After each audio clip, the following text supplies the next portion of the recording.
So now we have the engine apart from our 41,000 mile 3.8 liter Carrera S. So to bring you up to speed, this is the engine from the silver car. So this is a one-owner car. This car had no symptoms of bore scoring whatsoever. No sooty tailpipe, no black oil, no ticking, no oil consumption, none of that. The only way this problem was noted was when the seller, the owner of the vehicle, decided he wanted to get rid of it, and the purchaser did his homework and had a shop perform a pre-purchase inspection that included an invasive bore scope, and they actually followed my procedure in the stage 4 of the bore scoring video series here on YouTube. So basically, that is how this damage was noted. And it was noted before any symptoms had exposed themselves. So now I'm going to take you through all the things that we've learned with this particular failure. I have taken the time to wash these parts up so I can show you things a little bit differently than I did on that last case.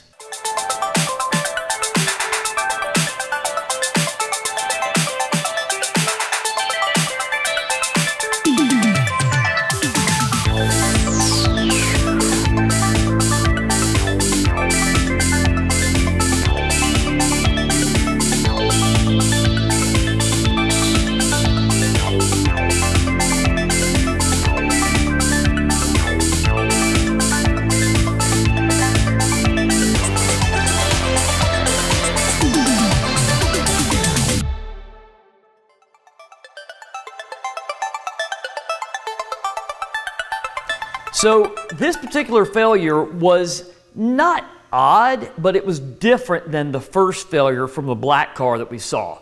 Now that particular engine had 5 very good cylinders and 5 very good pistons, and one of them was horrible. Cylinder number 6 was beat and banged up. It had piston slap. The rings were shot. That cylinder and the piston were all shot. It was in horrible condition, as I showed you a little bit earlier in this particular video. Now this one is completely different because it is very early onset and it is following a little bit different failure regimen.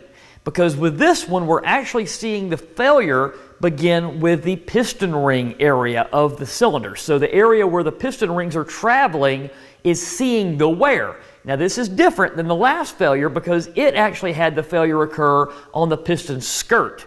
Now you can see here that we have a couple of different pistons, and they have gotten the skirt coating worn from a different portion of the skirt here on this particular one in my left hand, which is cylinder number 6, and the one here in my right, which is cylinder number 5.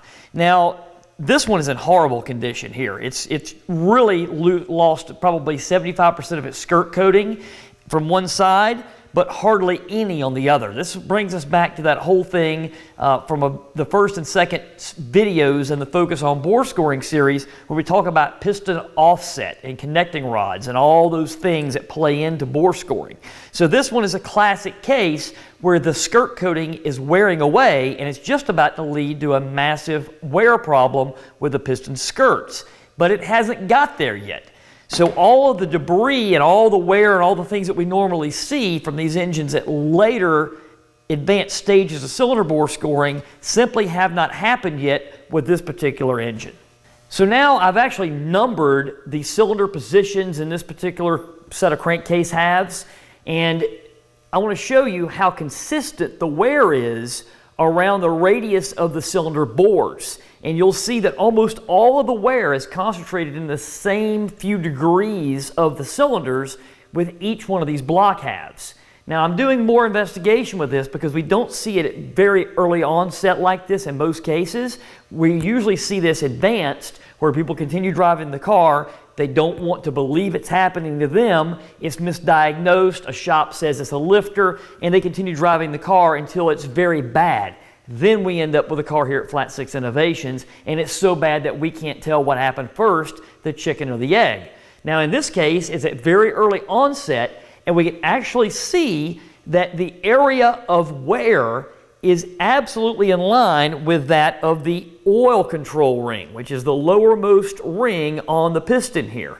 And I've confirmed that where this top of this ring stops at top dead center, And where the bottom of this ring stops at bottom dead center, as the engine goes through its 82.8 millimeters of stroke, is basically where all the wear is concentrated. Now again, this is unique because a lot of times we find the cylinder skirts, or the piston skirts if you will, have most of the wear. We don't really see where the rings have done damage to the cylinder bores. It's more the piston skirt has lost all of its coating like you see here, and it has done the most amount of the damage. But in this particular case, I've been able to confirm that all 6 cylinders have 100% of their wear within the travel of this oil control ring. So now we're going to do some more investigation, and we're going to try to figure out exactly why this case is failing in the manner that it is.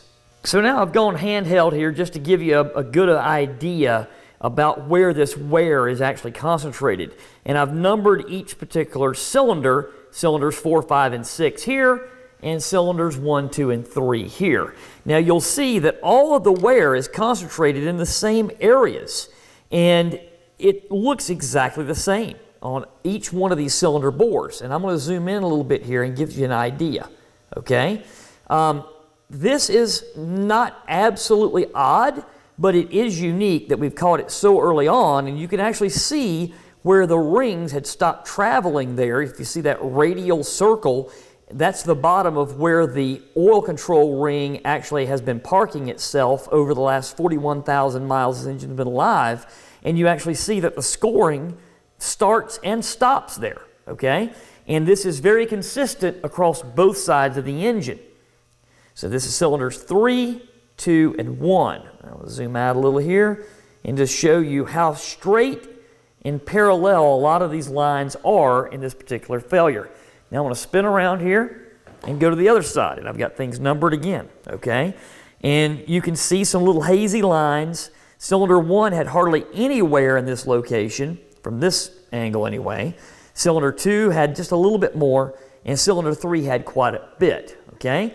So now I've got the second bank of cylinders here, and you can see cylinder 4, hardly anything, cylinder 5, more, and actually quite a bit from this angle, and then cylinder 6, not that much. But again, notice where all of the streaking and scoring is beginning and ending. It is directly in line with where the travel starts and stops of the oil control ring on each one of these given pistons. So this concludes the teardown portion of this video series, if you will, on the bore scoring duo, the 41 and 42,000 mile original owner 9971 3.8 liter Carrera S cabriolets. Basically now we're going to process both of these crankcases. We're going to fit them with Ellen Engineering Nicky's billet cylinders. We're going to, of course, use Nicocil plating to forever solve the problem of the bore scoring. And we're going to resurrect both of these and make them probably produce an extra 40 to 70 horsepower over factory. One of them will be a stage 1, one will be a stage 2.